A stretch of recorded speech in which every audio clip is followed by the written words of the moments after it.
take some time to talk about heel pain.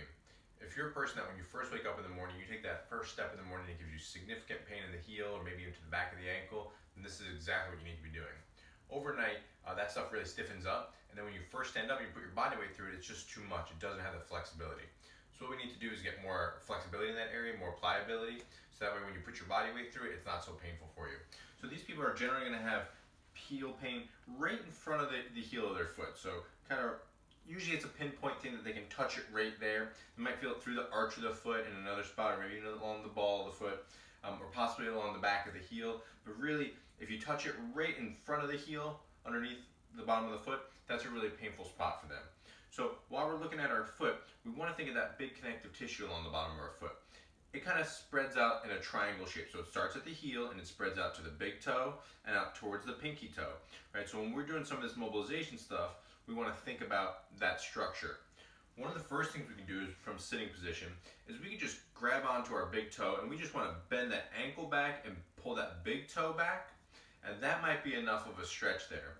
The other motion is we want to now push down towards the ground, so towards that pinky toe, and that gives me a nice stretch along the base of my foot here. So the next part that we might want to do before we stand up, before we start putting our full body weight into our foot, is we're going to use a lacrosse ball. You could use a tennis ball, a golf ball, a baseball. The lacrosse ball works really nicely. And we're going to roll it back and forth along that connective tissue from the heel of the foot to the ball of the foot. Now remember, because of that triangle shape of that connective tissue, I want to make sure I roll towards the big toe, towards the middle toe, and towards the pinky toe. The more pressure I apply, the more tension there's going to be. So find what's right for you. As you get better, you should be able to apply more tension. We also want to make sure that we move it laterally. So we are going to do a little left and right motion with that too. Of course, that can move as we get better. Then maybe we do it standing up and we start putting our body weight into it a little bit more. Okay. The other stretches that we want to do, I'm going to switch legs just for the purpose of the viewing. If I was working on that heel pain on my right foot, right, all that connective tissue is continuous with the Achilles tendon and with the muscles into our calf. So a lot of people will know that they want to do this stretch, right? And they want to keep your heel down, and you want to bend that front leg, back leg stays straight, and you just kind of lean forward into that. And that's a nice stretch into my calf muscle.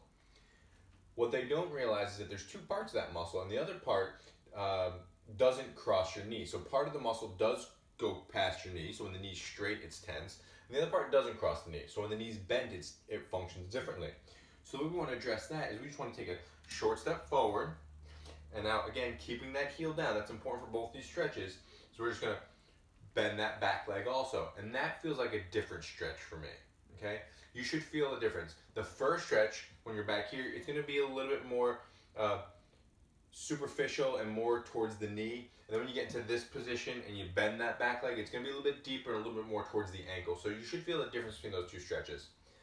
The last part that we want to do with that is there's another little muscle that can be causing some of that heel pain. Not for the same reason, but it's a very similar symptom. So what we want to do is we just want to start with our foot nice and close to the wall, heel stays flat, and I just want to try to touch my knee to that wall. Okay? And if that's easy for me and I can keep my heel flat, I'm just going to move my foot back an inch, and I'm going to do it again.